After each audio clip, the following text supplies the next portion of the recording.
अस्सलाम वालेकुम। प्रोग्राम सहाफ़ी में मतीउल्लाह जान, हमारे ख़ास मेहमान सीनियर सहाफ़ी एजाज़ सैयद साहब। अब पाकिस्तान की सियासत में दहशत गर्दों ने भी एंट्री डाल दी है। यूँ लगता है जैसे वो भी इंतखाबात में और इलेक्शन में खड़े हैं और अपने मंशूर के साथ सामने आ रहे हैं। और ख़ास तौर पे जो अभी एक कालादम तंजीम जो है तालिबान की तरफ से जो धमकी दी गई है कि जो मखसूस बड़ी सियासी जमातें हैं, दो बड़ी जमातें हैं, उनको ख़ास तौर पे धमकाया जा रहा है और एक जमात का वो नाम ही नहीं ले रहे बिल्कुल। तो आपको क्या लग रहा है कि ये सब कुछ जो हो रहा है, क्या इसके पीछे कोई सियासी मुहर्रकात हैं या ये पुराना उनका एक जनूनी या एक जो उनकी तवक्कुआत हैं पाकिस्तान की रियासत से, तो उसके ऊपर बुनियाद है सारी उनकी इस धमकी आमेज़ रवैये के और इन पैगामात की जो आजकल मौसूल हो रहे हैं? मतीला, सियासी रहनुमाओं को और सियासी जमातों को टारगेट करना ये कोई नया फिनोमेना नहीं है। आपको याद हो 11 दिसंबर 2003 को, फिर 25 दिसंबर 2003 को जनरल मुशर्रफ पे अटैक किया गया था रावलपिंडी में। बाद में भी अटैक होते रहे। उस वक्त ज़ाहिर है वो मिलिट्री डिक्टेटर थे, लेकिन एक हेड ऑफ द स्टेट, हम माने या ना माने, थे। लेकिन उसके बाद जो बड़ी बात हुई, जो वो अहम थी, वो ये थी कि 2008 से लेकर 2013 के दौरानिए में दो सियासी जमातों को खुसूसी तौर पर टारगेट किया गया। पाकिस्तान पीपल्स पार्टी को 2007 से ऑनवर्ड पाकिस्तान पीपल्स पार्टी के लीडरों को मारा गया। बेनज़ीर भुट्टो साहिबा शहीद हुई, बहुत सारे और लोग पाकिस्तान पीपल्स पार्टी के शहीद हुए। अवामी नेशनल पार्टी, उसको चुन चुन के उनके जो रहनुमा थे, उनके बच्चे थे, उनके लीडर्स थे, उनको मारा गया। और इन दोनों जमातों को क्यों निशाना बनाया गया? इन दोनों जमातों को इसलिए निशाना बनाया गया कि ये दोनों जमातें ये समझती थी कि प्रोग्रेसिव, इनलाइटेंड और एक डेवलप्ड पाकिस्तान के लिए जो मिलिटेंट सोच है, मिलिटेंसी जो है, एक्सट्रीमिज्म है, ये ठीक नहीं है। और ये तनकीद करते थे टेररिज्म के ऊपर भी, मिलिटेंट आइडियोलॉजी के ऊपर भी तनकीद करते थे। और जो पाकिस्तान की जो एट दैट टाइम एक कंफ्यूज पॉलिसी थी टुवर्ड्स तालिबान, उसके ऊपर भी ये तनकीद करते थे। अब इस सारे खेल में एक नई पार्टी आई है और एक पार्टी का जिक्र मौजूद नहीं है, यानी कि अवामी नेशनल पार्टी वो नज़र नहीं आ रही। उसकी वजह ये नहीं है कि अवामी नेशनल पार्टी का मौक़िफ़ और बयानिया बदल गया। उसकी वजह यह है कि अवामी नेशनल पार्टी ड्राइविंग फोर्स नहीं है, ड्राइविंग सीट के ऊपर नहीं है। पीपल्स पार्टी वही पुराना रोल है। तहरीक इंसाफ का कहीं उसमें मैं आ रहा हूँ उसके ऊपर। अच्छी बात है, नहीं होना चाहिए, नहीं, किसी जमात का नहीं होना चाहिए, लेकिन देखे ना, वो मिलिटेंट है, उन्होंने अपना एजेंडा लेना है, वो आइन और कानून आपके ख्याल में जो तहरीक इंसाफ है, जो उनका बयानिया है, और ख़ास तौर पे जो इमरान खान साहब इस्लामिक टच देने के लिए बड़े मशहूर हैं, अपनी तकरीरों में, अपनी बातों में कुरान का, हदीस का बार बार हवाला देते हैं, तो इस वजह से शायद जो कालादन तंजीम है या जो दहशतगर्द तंजीमें हैं वो समझती हैं कि इमरान खान उनके लिए कोई ख़तरा नहीं है क्या? क्योंकि इमरान खान ने भी आज तक उनको तालिबान खान भी कहा जाता रहा है और वो अपने खैबर पख्तूनख्वा में दफातर भी खोलने की बातें करते रहे हैं तालिबान के लिए। वो मुज़ाकरात के भी हामी रहे हैं, वो ड्रोन अटैक्स के भी खिलाफ रहे हैं। तो क्या ये जो सियासी बयानिया है तहरीक इंसाफ का, आप समझते हैं कि ये उनके लिए एक किस्म का एक दिफा है उनका?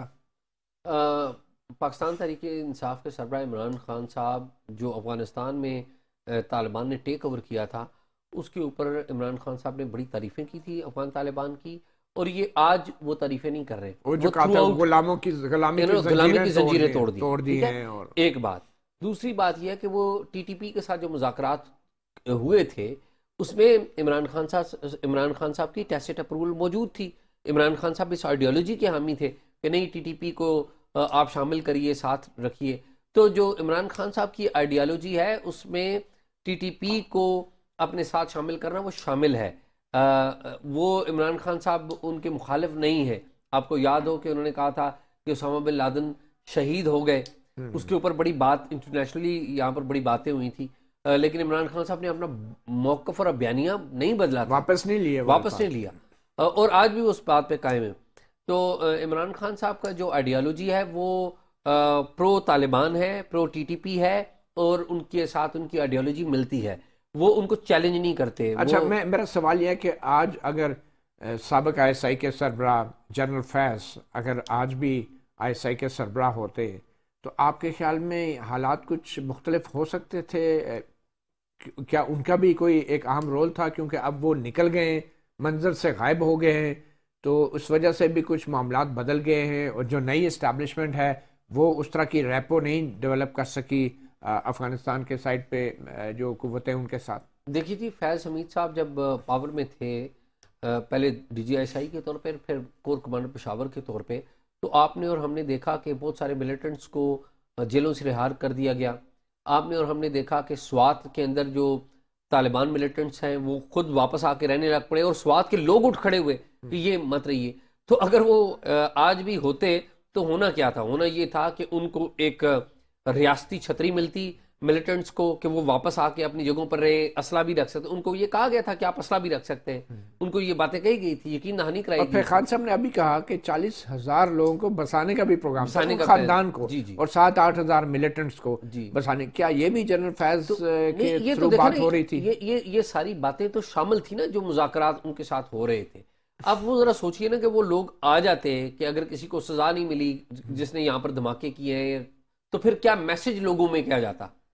मैसेज लोगों में क्या जाता? लोगों में तो अच्छा मैसेज नहीं जाता। और फिर क्या वो लोग कमज़ोर होते या ताकतवर होते? अब देखें मतलब एक बड़ा प्रॉब्लम क्या है, बड़ा प्रॉब्लम यह है कि इनकी जो सेंचुरीज़ हैं वो अफ़गानिस्तान में उनकी जो सेंचुरी होना है और वो यहाँ से कार्रवाई करके वहाँ पर जाके छुप जाना, ये एक बड़ा चैलेंज है। मगर इस हवाले से अभी हाल ही में राना सनाउल्लाह वज़ीर दाखिला ने एक बड़ा बयान दिया। उन्होंने कहा कि अगर हमें यह मालूम हो कि अफ़गानिस्तान की साइड पे पाकिस्तान के ऊपर हमले की कोई प्लानिंग हो रही है, साजिश हो रही है, या वहाँ से अगर हमला होता है, तो ये हमारा हक है कि हम उन लोगों को इंगेज करें और उनके ऊपर अपना दफाई इक़दाम उठाएं, हमला भी करें, जिस पे अफ़गानिस्तान की तरफ से बड़ा शदीद रद्द अमल भी आया। मगर आज की प्रेस कॉन्फ्रेंस में उनसे यही सवाल जब पूछा गया तो आज भी उन्होंने उसी अपने बयान के हवाले से मज़ीद वज़ाहत भी की। हम वो सुन लेते हैं और फिर आपसे पूछते हैं कि कहना क्या चाह रहे हैं। जी, मेरे कमेंट में ये तो हमने बिल्कुल नहीं कहा कि हम अफ़गानिस्तान को अटैक करना चाहते हैं या वहाँ पे किसी को अटैक करना चाहते हैं। मैंने तो ये बात की है और मैं अब भी कर रहा हूँ कि अगर कोई दहशतगर्द जो है वो किसी जगह पे भी ऐसी पोजीशन इख्तियार कर रहा है कि उसके बाद उसने अटैक करना है, हमें दहशतगर्दी का कोई वाक़या करना है, तो ये तो इंटरनेशनल लॉ है, तो हम उसको जो है वो इंगेज कर सकते हैं और हमें इंगेज करना चाहिए। तो वज़ीर दाखिला कह रहे हैं ये इंटरनेशनल लॉ है कि हम उन्हें इंगेज कर सकते हैं। बहरहाल पाकिस्तान अमेरिका नहीं है, हज़ारों मील दूर से आके ड्रोन्स के ज़रिए अफ़गानिस्तान में हमले करके फ़ौजें उतार दें, लेकिन क्या पाकिस्तान बतौर एक पड़ोसी इन हालात में अफोर्ड कर सकता है एजाज़ कि अगर वहाँ से हमला होता भी है तो हम बराह रास्त उन जगहों पे जाके हमला करें, जवाबी हमला करें जो अफ़गानिस्तान के अंदर है? मतलब वज़ीर दाखिला जो है वो नाम लिए बगैर, टर्म इस्तेमाल किए बाद हॉट परसूट की बात कर रहे हैं कि हम दहशतगर्दों का दूसरे मुल्क की सरहद के अंदर जाके वो पीछा करेंगे। लेकिन वो आएंगे तो पीछा होगा ना, वो वहाँ बैठे बैठे गोलाबारी कर रहे हैं, तो क्या उसका जवाब नहीं होगा? आ भी तो रहे हैं ना। अब देखें ना आके यहाँ पे सरगोदा में क्या हो रहा है या KPK में क्या हो रहा है, साहिवाल में क्या हुआ, सॉरी। तो ये सारी चीज़ें क्या हैं? ये वही लोग हैं ना।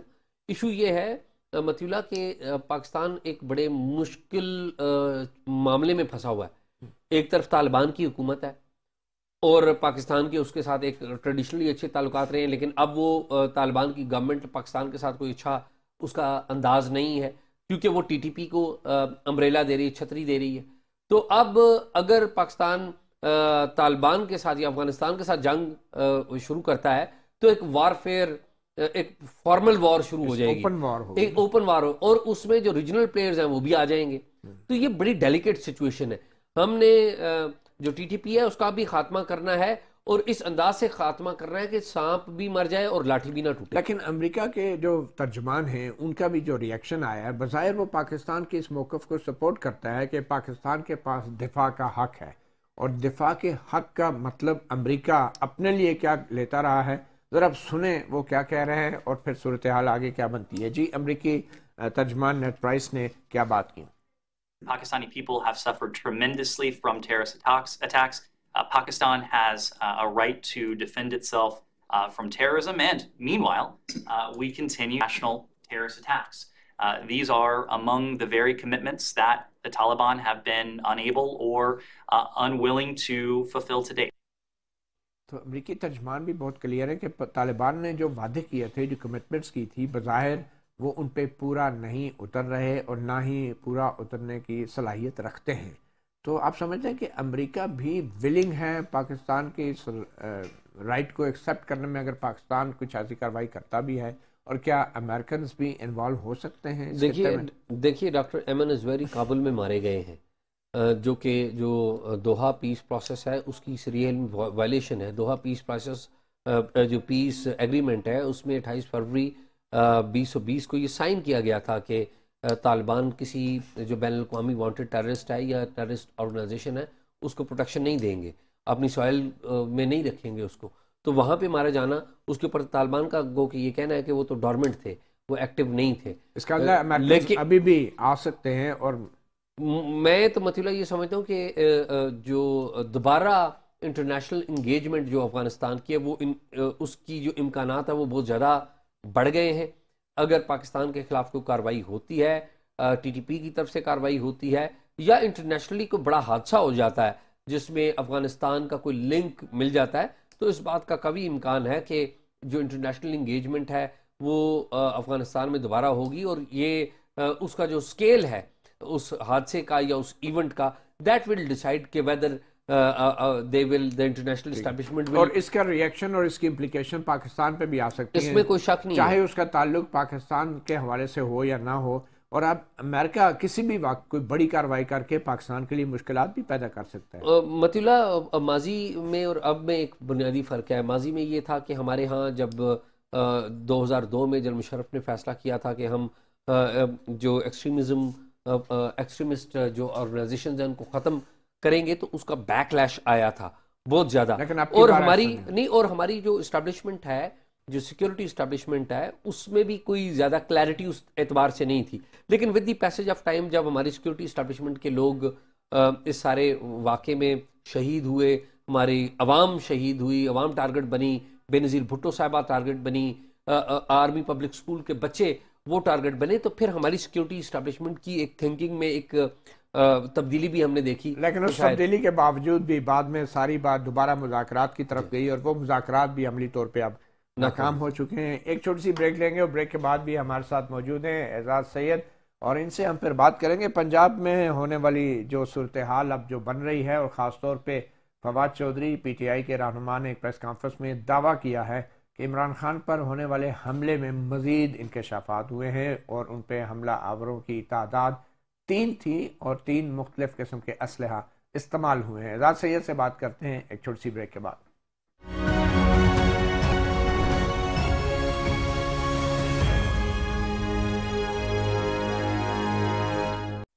जी, सहाफ़ी प्रोग्राम में हमारे साथ मौजूद हैं एजाज सैयद। एजाज सैयद साहब, इमरान खान पर होने वाले कातलाना हमले से मुतल्लिक़ आज फवाद चौधरी ने कुछ नई मालूमात आवाम तक पहुँचाई हैं। उनका यह कहना है कि 3 किस्म के हथियारों की गोलियों के खोल जो हैं जाए वक़ुआ से मिले, और उसके साथ उन्होंने ये भी कहा कि 3 हमलावर शामिल हुए, और 9 गोलियाँ जो हैं वो एक इमारत में लगी हैं। और ये तमाम जो इन्फॉर्मेशन है बेसिकली पंजाब गवर्नमेंट ने जो GIT बनाई थी, ये उस GIT की तहकीकात की इन्फॉर्मेशन है।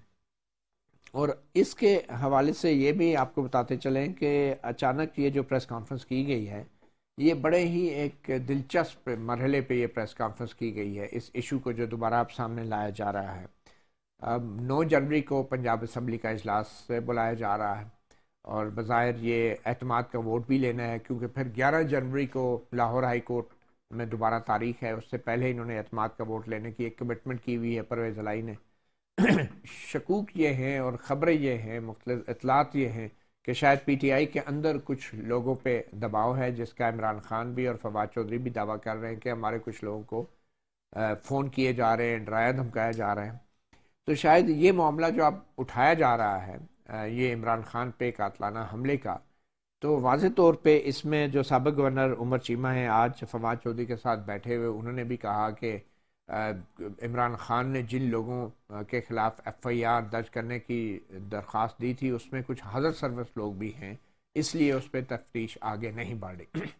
अब सवाल ये पैदा होता है कि जिस वज़ीर आला पे इमरान खान की पार्टी एतमाद का इजहार करने जा रही है, वो वज़ीर आला ये अपनी मर्ज़ी की JIT बना के और ये तमाम तहकीकात करवा के भी अब मज़ीद कार्रवाई नहीं कर पा रहा, तो क्या इतने बड़े वाक़े के बाद जिस साबिक़ वज़ीर आज़म की जो वज़ीर आला FIR काटने के काबिल भी ना हो, तो PTI की तरफ से ऐसे वज़ीर आला को दोबारा एतमाद का वोट देना, क्या ये सियासी तौर पे क्या ये मुनासिब होगा इमरान खान की सियासत के लिए भी और काफ लीग की सियासत के लिए भी? आप इसको तजाद नहीं देख रही, ये क्या हो रहा है? मतीला, पहली बात यह है कि क्या वज़ीर आला ये मामला वोट ऑफ कॉन्फिडेंस तक जाएगा?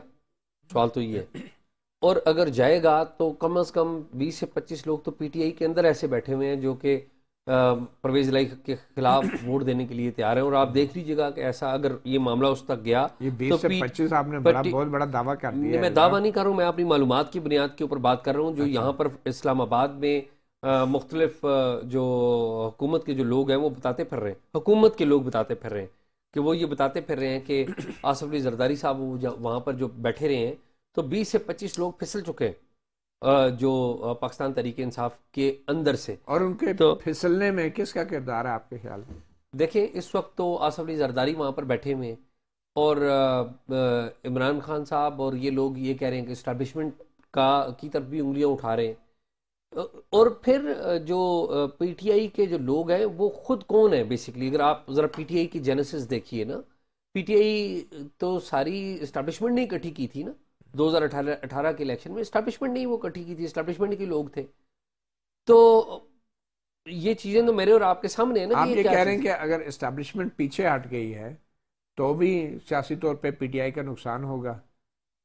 अगर कुछ भी नहीं कर रही इस्टेब्लिशमेंट तो मतलब बज़ाहिर न्यूट्रल होने की वजह से भी PTI को नुकसान होगा और PTI के लोग अब आज़ाद है अपने फैसले करने में। मेरे ख्याल में इमरान खान साहब जिस तरीके से इस्टेब्लिशमेंट को ललकार रहे हैं, जिस तरीके से वो उनके खिलाफ पर्चे करवाने के चक्कर में थे, और आज भी जिस तरह के उनके खिलाफ पर्चे करवाने की बात की गई है कि जी फलां फलां अफसर जो है, नाम लिए बगैर इन्होंने अब बात की है, पहले नाम लेते थे कि जी उनके खिलाफ तो हमने दरख्वास्त दी थी, वो नहीं हुए। तो मेरे ख्याल में फिर इस्टेब्लिशमेंट जिनके खिलाफ आप पर्चे करवा रहे हों या जिनको ललकार रहे हों तो वो फिर न्यूट्रल तो नहीं रहते।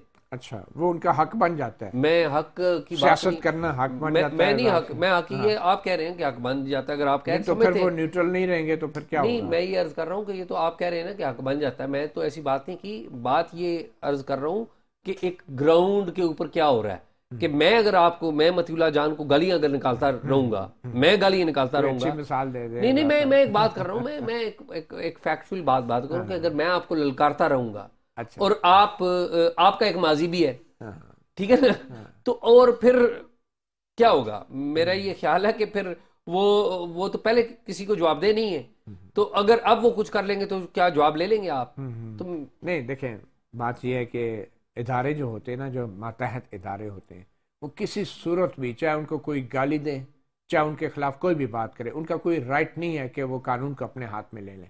अगर एक शख्स कानून को हाथ में लेता है तो दूसरे शख्स को कानून को हाथ में लेने का हक नहीं है। अगर आप गाली देते हैं, ज़रूरी नहीं है मैं भी गाली दे दूँ। तो बात यह है कि इस वक्त इमरान खान साहब जो हैं वो इस्टेब्लिशमेंट पे एक दफ़ा फिर दबाव बढ़ा रहे हैं एतमाद के वोट से पहले। तो आपको नहीं लगता कि ये सारा जो आप दोबारा से ये प्रेस कॉन्फ्रेंस जो की गई है, बताया गया है कि जनाब 3 हमलावर थे और 3 मुख्तलिफ किस्म के हथियार थे, इससे तो ये साबित होता है कि वो जो एक बंदा पकड़ा गया है जो हुकूमत, और फिर उससे फौरी तौर पे मीडिया पे बयान भी आ गया था, तो इसका मतलब है उसके अंदर कुछ ऐसे लोग हैं, कुछ ऐसे सरकारी या गैर सरकारी, कि जो मामलात को किसी और तरफ ले जाना चाह रहे थे। मतलब तो ये तो मामला दोबारा से एस्टेब्लिशमेंट पे प्रेशर बिल्ड हो रहा है ना, और इसका ताल्लुक एतमाद के वोट से है। मतलब मैं ये अर्ज कर रहा हूँ कि जो इमरान खान साहब ने बयानिया अटैक के फौरी बाद डेवलप करने की कोशिश की थी, वो डाई डाउन कर गया था। अब ये दोबारा उसको रिवाइव करने का मकसद क्या है कि अगर हम गवर्नमेंट से निकल जाते हैं तो एक ये चार्ज भी होगा, यानी कि इस्टेब्लिशमेंट को बैकफुट पे ले जाने के लिए एक चार्ज बनाना है ना, तो वो चार्ज बनाने की कोशिश कर रहे हैं कि अगर हम निकल जाते हैं, फर्ज करें, तो हम क्या कहेंगे कि जी हमने तो फलां पर्चा कराने की कोशिश की, तो हमारी तो इन्वेस्टिगेशन आगे नहीं जाने दी। आज तो तो ये उनको आज तो इमरान खान साहब ने अपने लाहौर के अहदेदारों से मुलाकात में ये भी कहा है कि अगर अवाम सड़कों पे निकल आए जैसा कि तुर्की में निकले थे, आज इमरान खान साहब तुर्की के अवाम की मिसाल दे रहे हैं और अपने आप को तैयब अर्दवान के साथ उसका मुआवजा कर रहे हैं। वो फर्क है और कह बुनियादी। रहे हैं, अब देखे ना कि इमरान खान कहाँ और तुर्की के जो सदर है वो कहाँ, क्योंकि तुर्की के सदर जो हैं वो किसी इस्टेब्लिशमेंट की मदद से या पॉलिटिकल इंजीनियर की मदद से तो इक़्तिदार में नहीं आए उन्होंने थे। एस्टैब्लिशमेंट को उसमें कंटेन तो किया। वहां पे तो पुलिस जो है उन्होंने उनको एम्पावर किया, उनके उस वक्त के वजीर आजम ने पुलिस को एम्पावर किया, उनको इक्विप किया, जबकि यहाँ पे जो इंटेलिजेंस ब्यूरो का अदारा है उसको भी करप्शन के ऊपर लगा दिया। और यहाँ पे हाइब्रिड पेज की धमालें डाली जाती रही कि वन पेज के ऊपर सेलिब्रेट किया जाता रहा। तो ये अभी तुर्की की मिसाल क्या इमरान खान का देना बनता है? वैसे आप क्या देखिए, इमरान खान साहब इस्टेब्लिशमेंट को ललकार नहीं रहे, वो इस्टेब्लिशमेंट को ये कह रहे हैं कि इस्टेब्लिशमेंट मेरे साथ आए, मिले, और मौजूदा जो पॉलिटिकल सेटअप है जो सेंटर में है और जो पंजाब में अपोजिशन में है वो उनके खिलाफ खड़ी हो जाए। वो कोई ये नहीं कह रहे कि इस्टेब्लिशमेंट जो है अपना पॉलिटिकल रोल ना अदा करे, वो तो चाह रहे हैं कि अदा करे, वो ये कह रहे हैं कि अदा करे लेकिन मेरे हक में करे। This is the point. बहरहाल शायद इमरान खान ये चाह रहे हैं कि अवाम इस्टेब्लिशमेंट पे दबाव डाले कि इस्टेब्लिशमेंट हमारे इमरान खान को दोबारा इक़्तिदार में ले आए। शायद वो इस तरह का अवामी दबाव चाह रहे हैं। बहरहाल जी, आज की अहम खबर कुछ और भी। एक तरफ इमरान खान का वाइट पेपर, कुछ दिन पहले उन्होंने बड़े दावे किए कि मुल्क की मईशत को कमज़ोर करने में नून लीग की गुज़श्ता हुकूमत का कितना हाथ है और ख़ास तौर पे मौजूदा हुकूमत का। और दूसरी तरफ आज वज़ीर ख़ज़ाना इसहाक़ डार ने एक तवील प्रेस कॉन्फ्रेंस कर डाली इमरान खान की उस वाइट पेपर का जवाब देने के लिए। एक छोटी सी ब्रेक के बाद उस पर बात करते हैं।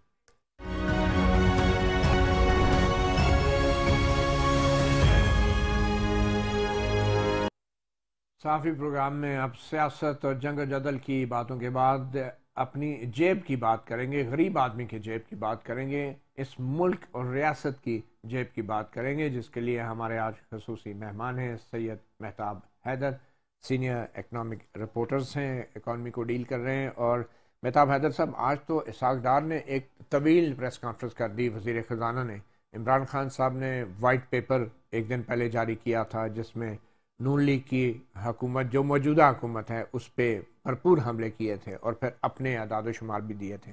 आम आदमी को तो इन अदाद शुमार से कोई दिलचस्पी नहीं है। आम आदमी के लिए मेहताब साहब सबसे बड़ी खबर यह है कि जो मुर्गी की कीमत है वो 600 रुपये किलो से तक चली गई है, जो कि बड़े गोश्त से, मोटे गोश्त से जो है वो उससे भी ज़्यादा हो गई है, जो कि 500 रुपये और 550 रुपये किलो बड़ा गोश्त था। जो उसके बाद जो हम देख रहे हैं कि आटे का पहले ही बहरान था, और जो सोने की कीमत है, जो मिडिल क्लास तबका है जो अपनी सेविंग रख रहा है, उसके लिए भी बुरी खबर ये है कि अब फ़ी तोला सोने की कीमत जो है वो 1,86,000 रुपये तक आ गई है। और इसमें फ़ी तोला जो इजाफ़ा हुआ है एक दिन में वो 900 रुपये फ़ी तोला इजाफ़ा हुआ है। तो ये आम आदमी के साथ जो कुछ हो रहा है, तो उसमें इमरान खान के वाइट पेपर और इसहाक़ डार की 2 घंटे की प्रेस कॉन्फ्रेंस जो है, इसमें आम आदमी को कैसे आप समझाएंगे कि कौन सही है और कौन गलत है? देखें, बुनियादी तौर पे इसहाक़ डार साहब जो है वो अपने जो पिछला 5 साल का दौर था 2013 से 2018, उसकी कारकर्दगी के ऊपर बात कर रहे हैं। और इमरान खान साहब जो है वो अपने जो 40 या 42 महीनों की हुकूमत है उसकी कारकर्दगी के ऊपर बात कर रहे हैं, लेकिन वो प्रॉपर कॉन्टेक्स्ट में चीज़ों को बयान नहीं किया उन्होंने। उसकी वजह ये है कि अगर आप ये देखें कि इमरान खान की बात, मैं इमरान खान साहब की बात कर रहा हूँ। इमरान खान साहब की जब हुकूमत आई तो उन्होंने कुछ दावे किए थे। एक दावा ये था कि वो पब्लिक डेट और लाइबिलिटीज़ की बहुत बात करते थे, कर्जों की। वो कहते थे मैं 10,000 अरब रुपए उसमें कमी करूँगा। मैं आपके सामने और आपके देखने वालों के सामने रख देता हूँ, जब PMLN की हुकूमत ख़त्म हुई जून 2018 में, तो उस टाइम पब्लिक डेट और लाइबिलिटीज़ थी 29.8 ट्रिलियन। ठीक है। जब इमरान खान साहब के खिलाफ नो कॉन्फिडेंस मूव कामयाब हुई तो उस टाइम 53 ट्रिलियन रुपीस को वो क्रॉस, खरब रुपए जी। ये पाकिस्तान की हिस्ट्री का सबसे ज़्यादा कर्जा था किसी भी हुकूमत ने, जो PTI के दौर में लिया, PTI के दौर में लिया था। दूसरा, बेसिकली इमरान खान साहब ये कहने की कोशिश कर रहे हैं कि ये मुल्क डिफॉल्ट के करीब पहुंच चुका है। इस बात में हकीकत है, पाकिस्तान इस टाइम डॉलर लिक्विडिटी क्रंच का शिकार है। जब इमरान खान साहब की हुकूमत ख़त्म हुई तो स्टेट बैंक के रिजर्व्स थे $10.8 बिलियन। आज स्टेट बैंक की रिजर्व्स हैं $5.55 बिलियन।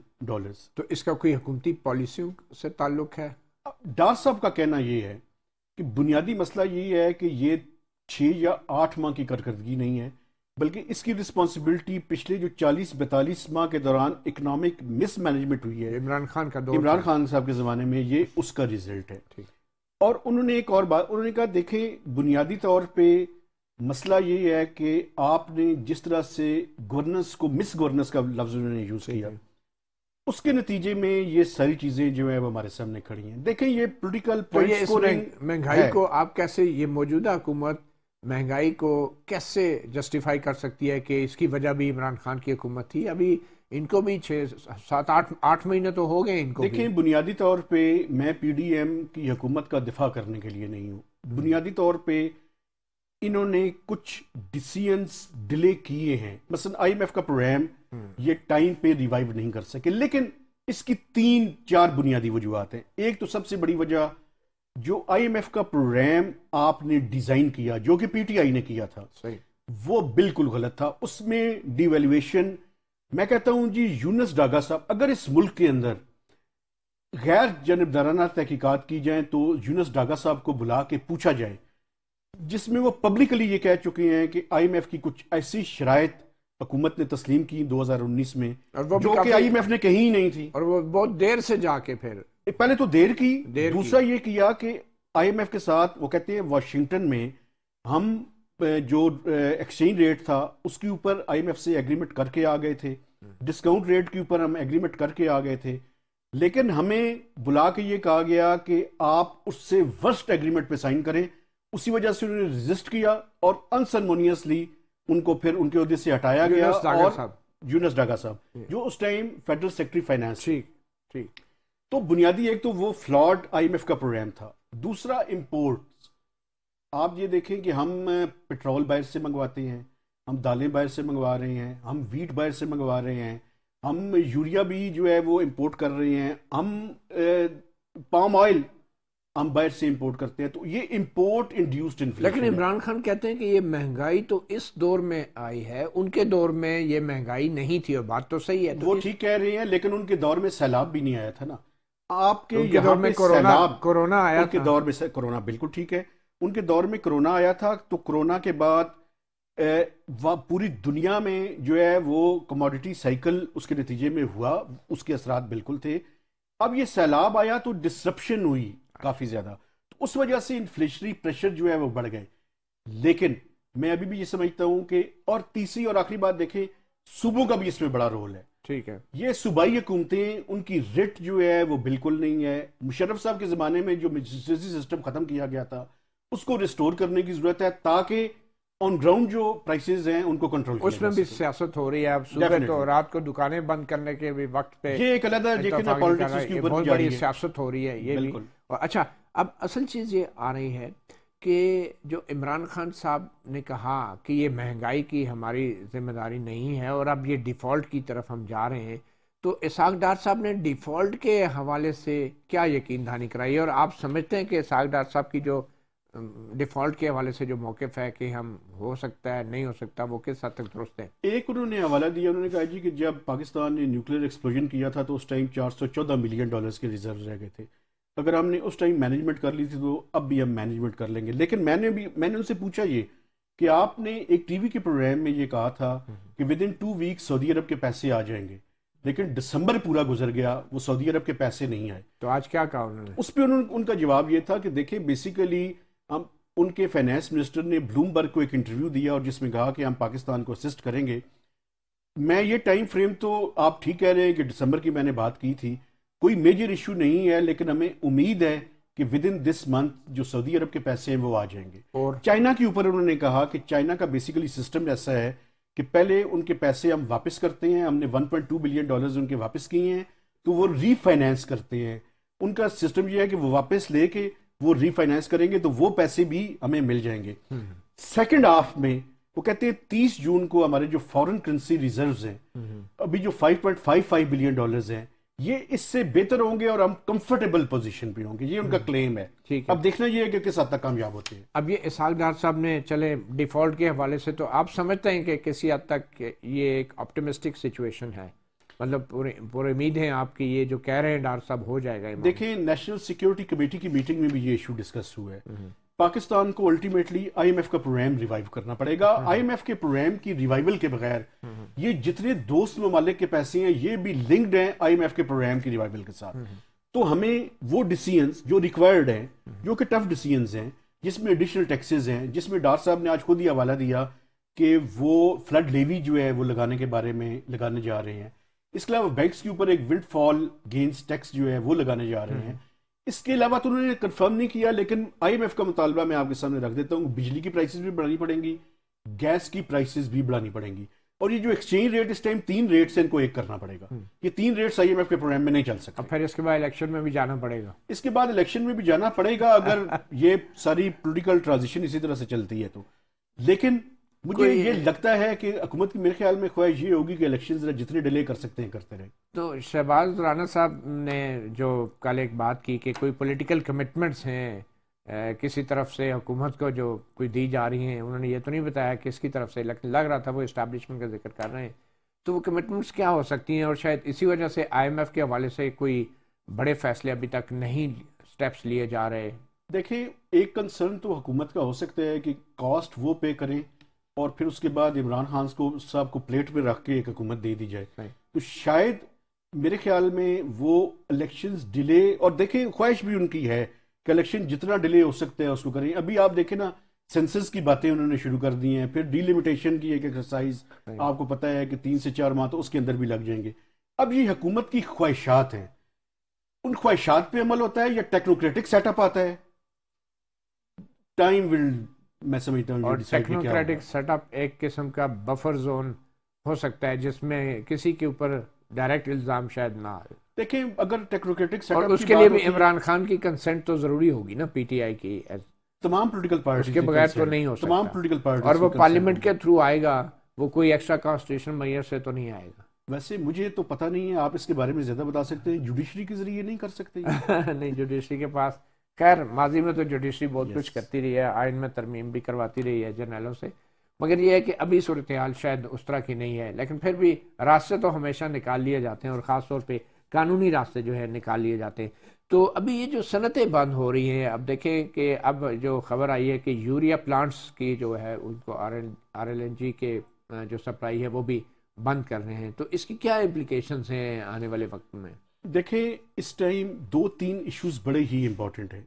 एक तो वो जो डॉलर लिक्विडिटी क्रंच का मैं जिक्र करता हूँ, डॉलर लिक्विडिटी क्रंच से अब चीज़ें सेकंड स्टेज के ऊपर पहुंच चुकी हैं। यानी अब आप पाकिस्तान की सनतों के ऊपर और जो ओवरऑल इकोनॉमिक एक्टिविटी है उसके ऊपर इसके असरात आने शुरू हो गए। अभी आपने मुर्गी की प्राइस का जिक्र किया, उसकी बुनियादी वजह भी यही है कि हम सोयाबीन की इंपोर्ट्स जो है वो नहीं कर रहे, और अभी कुछ तो वो हुकूमत ये कह रही है कि कुछ उन्होंने इसकी इजाज़त दी है, लेकिन अभी तक स्टॉक्स जो है वो इस्तेमाल किए जा रहे हैं। और लोगों ने देखे स्टॉक करके रखे हुए थे, लेकिन अब प्राइस जो है वो एस्केलेट होनी शुरू हो गई है। तो ये बाकी जितने सेक्टर्स हैं उनके ऊपर इसके असरात आएंगे। आप ये देखिए कि दवाइयों का रॉ मटेरियल अगर इंपोर्ट नहीं होगा तो लाइफ सेविंग ड्रग्स का एक इशू। ये जो ऐलान किया कि अद्वियात में 30% कमी का चंद अद्वियात में ऐलान किया, ये किस हद तक प्रैक्टिकेबल है, काबिल अमल है, और क्या फ़ायदा इसका कोई? देखिए, मेरी बात सुने, मैं इसके बारे में मुझे इतना नहीं पता, लेकिन मैं इतना मुझे पता है कि कुछ अद्वियात की कीमत बढ़ाने की भी समरी मौजूद थी।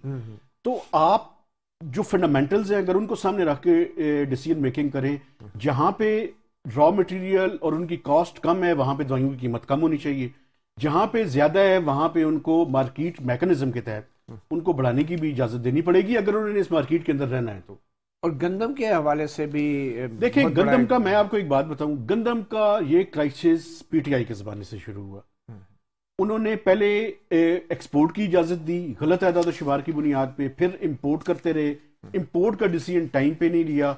इस साल प्रॉब्लम ये हुई कि हमने अपने स्ट्रेटेजिक रिजर्व्स ऑलमोस्ट सारे हम डिप्लीट कर चुके हैं। स्मगलिंग का एक इशू है, हम स्मगलिंग जो है वो हो रही है वीट की अफगानिस्तान और अफगानिस्तान से आगे सेंट्रल एशियन गंदम अभी दरामद भी कर रहे हैं और हम दरामद कर रहे हैं और अगले साल हमें मजीद दरामद करनी पड़ेगी, क्योंकि फ्लड की वजह से सिंध में जो सोइंग थी वो उतनी नहीं हुई जितनी हमारा टारगेट था। मेरे ख्याल में 60% हुई है, 40% उसके अंदर कमी है। और बलोचिस्तान के लिए फौरी तौर पे कुछ हंगामी तौर पे नहीं किया जा सकता गंदम के सप्लाई के? देखें, बुनियादी तौर पे जो स्ट्रेटेजिक रिजर्व्स हैं, हुकूमत को उसकी मैनेजमेंट ठीक करनी चाहिए, स्मगलिंग पे कंट्रोल करना चाहिए। इस टाइम अप्रैल मई तक तो हमें इस तरह मैनेज करना पड़ेगा। लेकिन अभी आप देखें मार्केट डायनामिक्स ने प्राइसेस जो है वो एस्केलेट करनी शुरू हो गई हैं, और मार्केट को चूंकि पता है, मार्केट में जो बैठे हुए लोग हैं वो एक्सप्लॉइट करेंगे इस सिचुएशन को, और हुकूमतों का काम ही ये होता है कि उस एक्सप्लॉइटेशन को रोकें। हुकूमतें अब जो है ना वो अगर विजिलेंट रहेंगी, और ये प्रोविंशियल और जो फेडरल का इस टाइम ये जो आपस में प्रॉब्लम है ना, ये बहुत बड़ा, इसको मेहरबानी करके ये खत्म करें। बहरहाल जी, ये सूबों में और वफाक के अंदर, मेहताब सब बहुत शुक्रिया। सूबों और वफाक के अंदर जो इस वक्त चपकलिश चल रही है, इसकी एक बड़ी वजह हमारे कुछ अदालती फैसले भी हैं, जिसमें सूबों के अंदर हुकूमतों की अखाड़ पछाड़ हुई और वफाक के अंदर दूसरी हुकूमत, सूबों में दूसरी हुकूमत। तो आज जो भी सूरत हाल है, मेरे ख्याल में इसमें हमारी अदलिया के उन फैसलों का भी एक बड़ा किरदार है। तो ये मुआशी सूरत हाल थी, और वाइट पेपर का आज का जवाब भी हमने सुना। उम्मीद है लोगों को थोड़ी सी तसल्ली होगी हुकूमत की तरफ से, जो भी उन्होंने अपनी कारकर्दगी साबित करने की कोशिश की है। इसी उम्मीद के साथ कि हम गरीब लोगों को, आम लोगों को उनकी ज़रूरियात ज़िंदगी, जो रोज़ की उनकी ज़रूरियात हैं, वो पूरी होती रहे। सहाफ़ी प्रोग्राम से इजाज़त। अल्लाह हाफिज़।